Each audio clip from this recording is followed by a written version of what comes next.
Hey there, Mr. Redder here. Welcome back to another episode of the Mr. Redder podcast. Our first story we'll be reading today. My stepsister demands I share my college fund with her. After that, 7 p.m. meeting for parent convenience? You got it. And after that, summer and the office dress code. Now for every thumbs up this video gets, one Karen doesn't get to take anyone's college fund. Your mom goes to college? So please smash that like button. And subscribe and turn on notifications for new stories from Reddit every single day. My stepsister demands I share my college fund with her.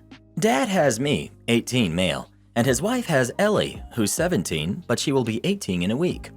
Dad married his wife when I was 10, but they met and moved in together when I was 9. My mom passed when I was a baby. I was her only kid.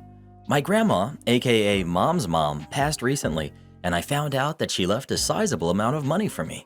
My aunt was the one who mentioned it. She told me Grandma had wanted me to be okay since I had lost Mom so young and all that. The money is enough that I could pay for many years of college and have no debt out of it. But I decided to go for a community college near my aunt and cousins. My stepsister is also starting college and she doesn't have much money going into it. Ellie's mom said that I should split the money in half and give Ellie one half so she can have a good start in life. She said my grandma should have considered her anyway, seeing that Ellie and I grew up together and became brother and sister at a very young age. I said Ellie didn't have anything to do with my grandma, and why would she have her inherit over her other daughter and grandkids? Dad asked me if I would be open to sharing any of my money with Ellie, if I would be open to help her at all. I said no. Ellie flipped and told me I'm supposed to be her big brother and to stop any favoritism. I told her it can't be favoritism when she's not related to that part of my family. Ellie and her mom are saying I'm wrong. Dad hasn't, but he said it would be a good family move to share and to think of Ellie and how she's the only sibling I'll ever have. He knows I don't consider her my sister, so he doesn't push it as much, but he did bring it up. Ellie and her mom have not let up at all in the last several weeks. I moved in with my aunt to get away from the whole thing, but it keeps coming back and it's making me doubt everything. Am I the jerk? Not the jerk. Your grandmother left it to you. Your dad and stepmom should have been setting aside money for you both, but apparently they didn't. Keep your money, spend it wisely on your schooling, and move forward. And make sure your dad does not have any access to the money or to your bank accounts. Not the jerk. Ask what Ellie's relatives are leaving you in their wills. Give her the exact same amount of money. Hint, it's going to be nothing. Not the jerk. Your stepsister isn't entitled to the money, and your maternal grandmother obviously didn't consider her a granddaughter either. Otherwise, she would have left her something. If I were you, I would tell your father to make this clear to his wife and stepdaughter and not to interact with them until they understand that they are not entitled to your money and that it's unfair to keep confronting you about it. Well, what would you do in this situation? Would you share the inheritance with your stepsister or not? Please let us know. When will people stop trying to take money that has nothing to do with them? 7 p.m. meeting for parent convenience? You got it. As a school principal, one of my responsibilities is to solicit parents to join the Parent Advisory Council. In fact, it's written into law with specific regulations as to composition, frequency of meetings, etc. One of the requirements is that the meetings have to be held at a time convenient for parents. A decade or so ago, I was principal of a small rural high school that was in a town that served as the hub for a larger area. Most parents of the school worked in town but lived out in the countryside, some as much as an hour away. Because of this, the only way to get parents to attend meetings was to hold them right after school at 4 p.m. Parents were either done working themselves or could make arrangements to dip out a little early, attend the meeting, and get home at a decent time. Particularly in winter, this was important as it was pretty dark and snowy on the rural roads. Partway through the school year, the district hired a new superintendent who had oversight of the high schools. She had come from a large urban school district and didn't fully understand or appreciate how a rural school district worked. At our first meeting with all the principals, she asked each of us for a summary report of school operations, including parent meetings. I dutifully submitted mine as requested and forgot about it. A few weeks later, I got a call from superintendent. We chatted, got to know each other a little bit, and then got down to the reason for the call. I see from your report that you hold your parent meetings at 4 p.m., she said. Yeah, it's the best time so that everyone gets home at a decent hour, I said. A lot of people up here have really long drives, myself included. She took this to mean I had scheduled the meetings around my personal convenience. Well, when I was a principal, I always held them at night so more parents could attend. I think you need to start holding your meetings later. Well, I don't think parents will attend. No. The meetings have to be open to all parents and held at a time convenient to them, she insisted. I think you should start at 7 p.m. to make sure all parents have the opportunity to come. Now, in a big city school, this works fine as most families live within a short drive, but the boss is the boss. Cue malicious compliance. Okay, no problem. Say, why don't you attend the next one to introduce yourself to the parents? I offered. She immediately agreed, and I sent a calendar invitation for a month hence at 7 p.m. My school was located about a 90-minute drive north of the administrative offices where the superintendent worked, and she herself lived about an hour's drive south of it. She was in for a long day. The day of the meeting rolled around, and the superintendent arrived at the school around 6:45 p.m. in anticipation of the meeting. She brought donuts and cookies, and I supplied coffee and water. I had set up the library with a big conference table and seating for 30. No one showed. I suppressed the urge to say, I told you so. Summer and the office dress code. Summer is here, and temperatures are approaching 85 degrees Fahrenheit on the hotter days. I'm located in Northern Europe, which means that this crap is hot for us. And to top it off, the humidity is off the charts. Leave a cold beverage out on the table for a minute or two, and it's condensing as hard as I'm sweating. Puddles underneath and all. We don't have air conditioning at my office, and probably never will. When the weather gets like this, the office turns into a steam sauna, or at least a close approximation, and there's nothing that we can do about it. We survive it the best we can by wearing less clothes. At normal temperature, we wear the typical professional garb, but when the temperature rises, it's typically light dresses and skirts for the women and shorts for men. The unspoken rule was to just keep the designs professional. No Bermuda shorts, bikinis, or clothes with eye-searing colors. You know, normal common sense. However, this year shorts are suddenly a problem. If you've never experienced the glory of arbitrary rule changes before, then I envy you. With that bit of context, summer legs will get on with the malicious compliance.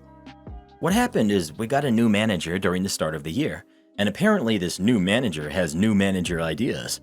Without warning, a couple of days into steam sauna at work season, the new manager decided that shorts were unprofessional, and in short order, he ordered the men in the office to go back to wearing heat-stroke-inducing long pants.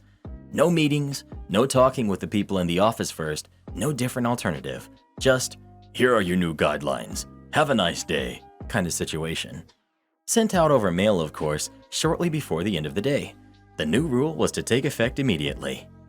Now, I was none too pleased by this, and come next day, I find out that neither were the rest of the men in the office.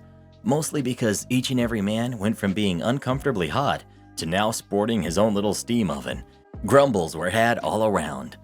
It should be said that when I think something is unfair, I can get a bit confrontational, and I won't take "just because" as a good enough explanation. Basically, I don't play nice with arbitrary rules. As such, during the first day after the rule change, I found a moment to press the new manager for the real explanation. As such things have a tendency to do, after a bit of back and forth, I was finally presented with his reasons. Shorts are unprofessional because no one wants to look at hairy man legs. I honestly didn't know what to say at first, because how do you argue against stupid? Stupefied was the most fitting way to describe my state of mind after that. As I went on with the rest of the day, I tried to figure out how to get this insane rule changed, because I sure as heck was not going to suffer more than necessary during the whole of summer. I went to my buddy to get his take on it, and to no surprise, he agreed with my take. The new manager was just power tripping, or similarly changing rules for no good reason. Now the question became how to get under his skin and pull him down a peg or two. If you've never dealt with this type of person the new manager is, then I can tell you that showing disrespect to their authority is the best way to get under their skin, and pointing out their stupidity publicly is the easiest way to enact change. Of course, with the additional added benefit of painting a target on your own back. After a good half an hour, my buddy had helped me cobble a plan together, and off I went to set it into motion. First, I got confirmation on the reason for no shorts. Basically had new manager confirm over mail that shorts were not allowed and unprofessional because of hairy man legs. Then that evening, I set to it at home, getting ready for wearing shorts to work the next day. When the next day came around, I walked into the office wearing shorts. In no time at all, the new manager was on my case and in typical new manager style, he gave me a dress down in front of my coworkers. While he did this, I was fighting to not let a grin surface on my face. I think that humans are amazing in many different ways, one of which is that we don't always pay all that much attention to the details of mundane things, and as such can gloss over them with ease. But once your attention has been drawn to something, you basically can't ignore it or unsee it. After new manager was done stroking his ego, I broke. I could not hold in my smile any longer. With the biggest grin on my face, I pointed to my legs and said, "But I shaved my legs."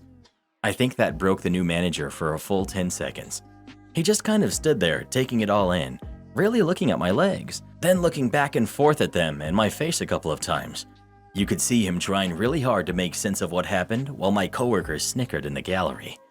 After he kinda got his bearing again, I pointed out that the problem with shorts were hairy man legs, and as long as they were no longer hairy, shorts should be no problem.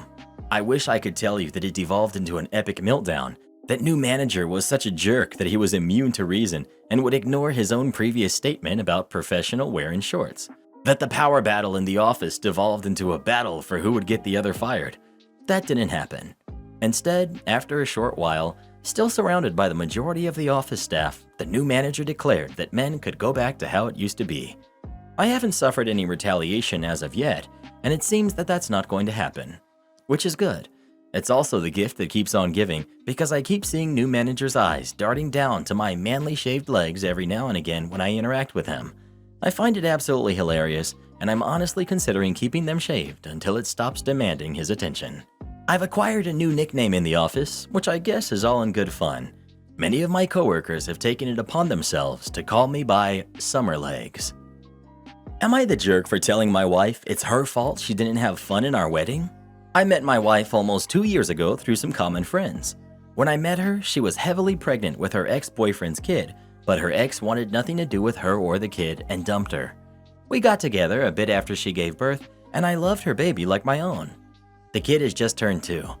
Later on, she got pregnant with our kid and gave birth 6 months ago. I had proposed to her during the pregnancy and started planning the wedding straight away.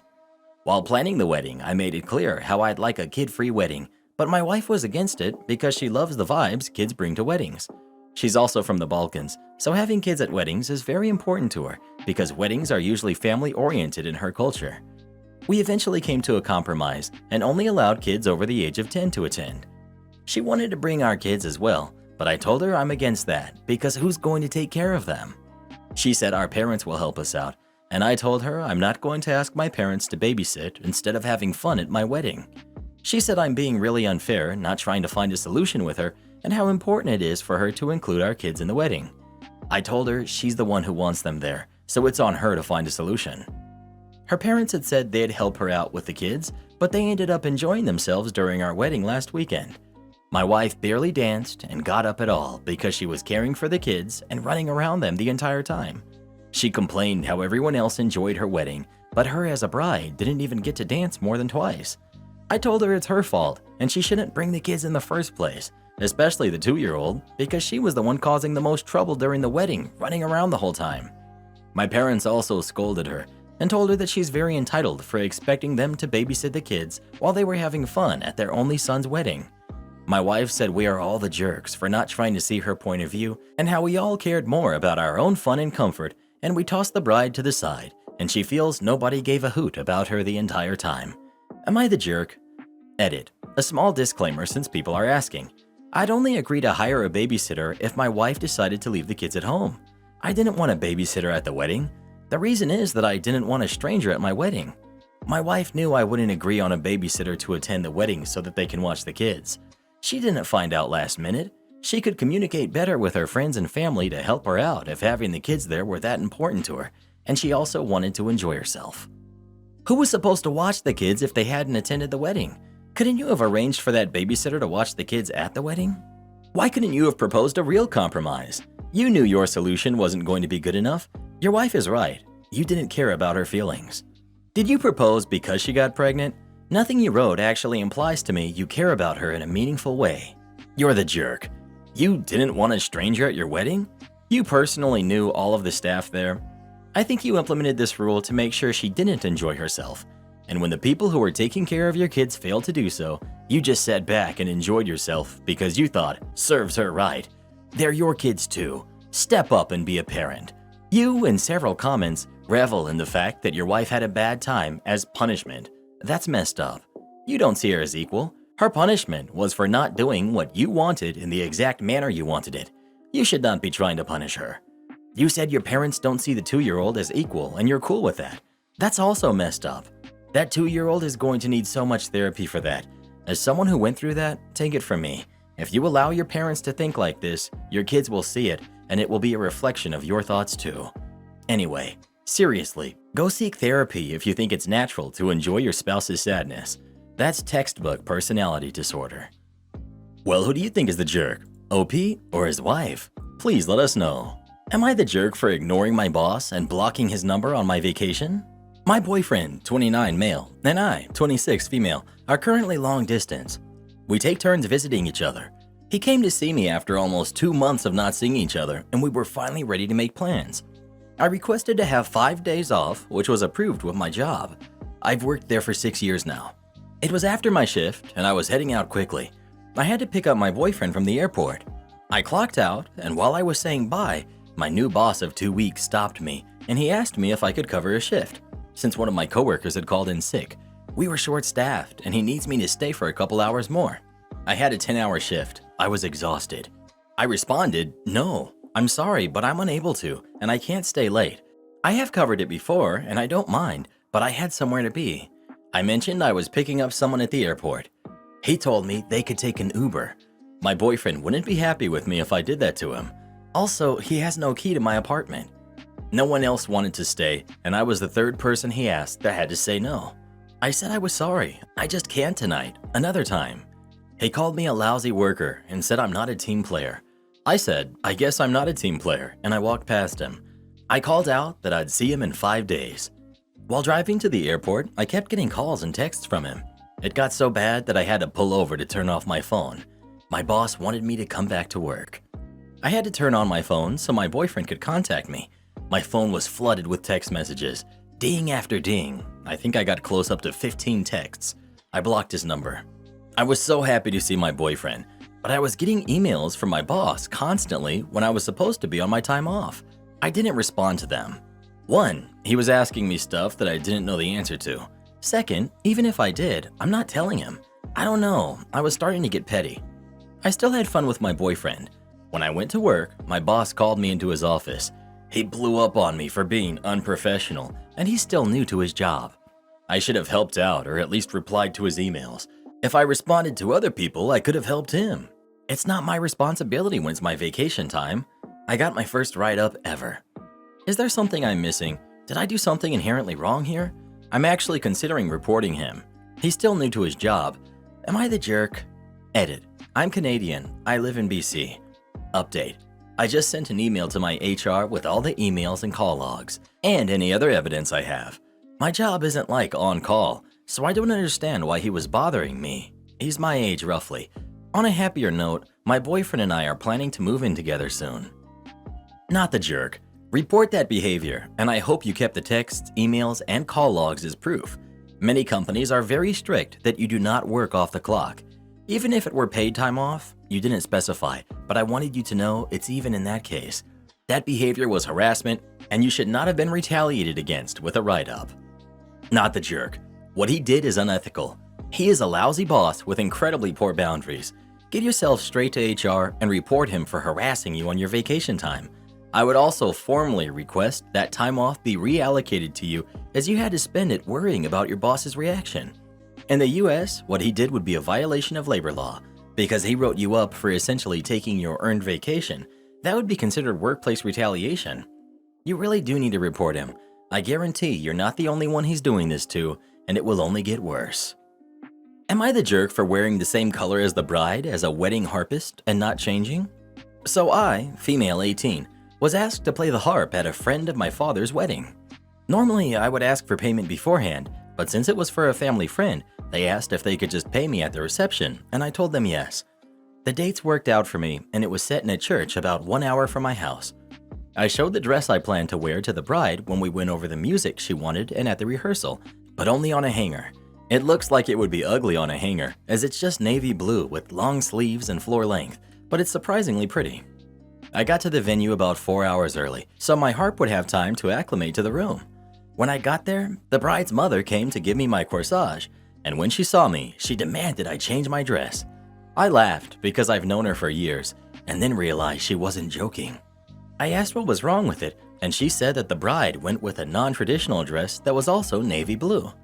I panicked a little because this is her wedding and I felt really bad, but she and her groom had approved it twice. I told the mother and she asked if I had any other color I could change into.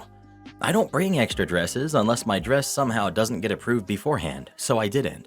She then told me to go to the bridal shop 20 minutes away and buy a new dress. I refused because those dresses would cost about what I was getting paid for this wedding, and I told her I couldn't afford it. I felt bad, but she begrudgingly walked away. The actual wedding went smoothly, and after everyone else had left the church and congratulated the bride, I stopped to talk to her. I explained what her mother-in-law said, and she said that it was fine and that they weren't thinking when they approved my dress. At the reception, when I talked to her mother-in-law about payment, she refused to pay me. I didn't want to cause a scene, but the bride came over and heard us talking. This time, she was also upset with me and also refused to pay me. I didn't know what to do. As my parents were busy and couldn't attend this wedding, I didn't have anyone there to back me up. A lot of people assume harpists come from a lot of money because of how expensive harps are, but I've been renting a harp since 4th grade, and when my teacher passed, we bought it for an amazing deal.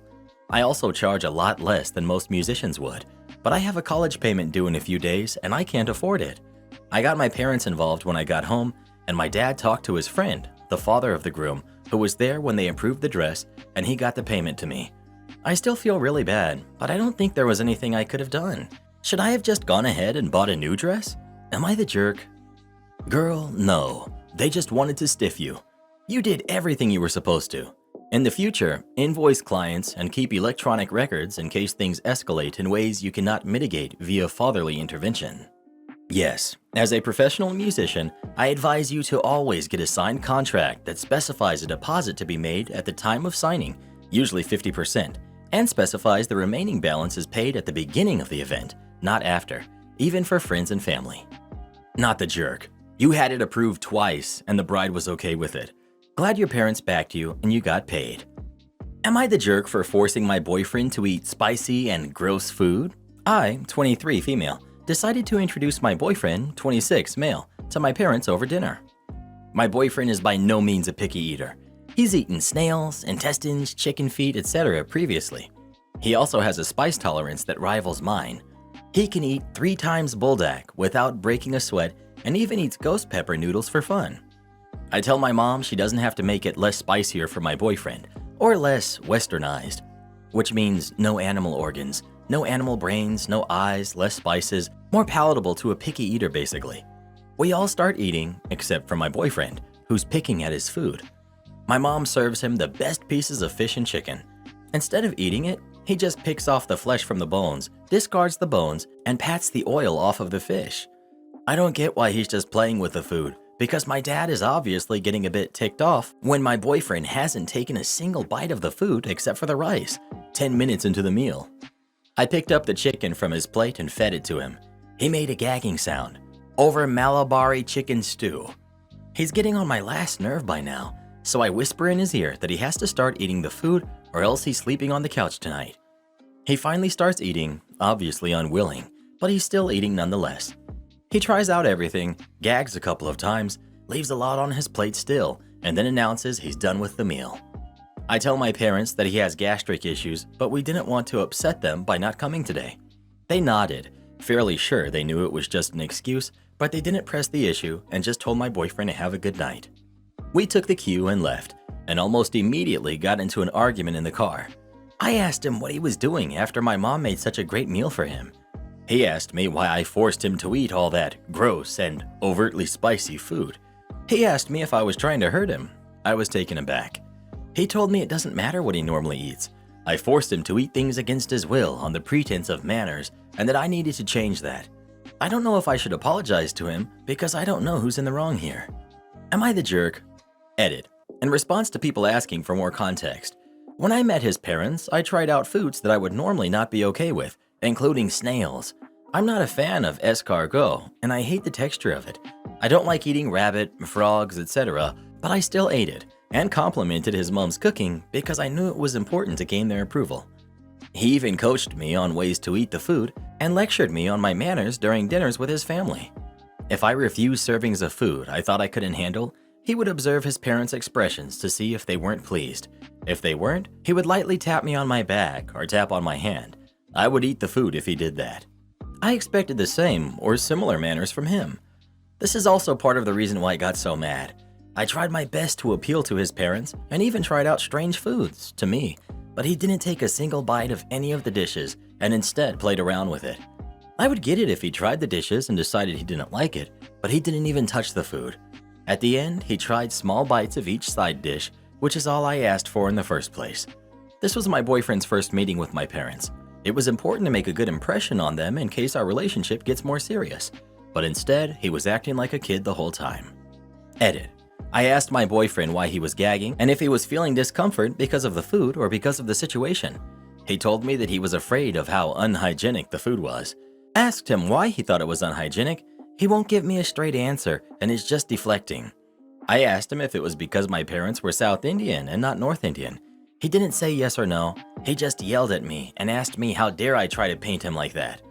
I don't care at this point. I've mentally turned myself off.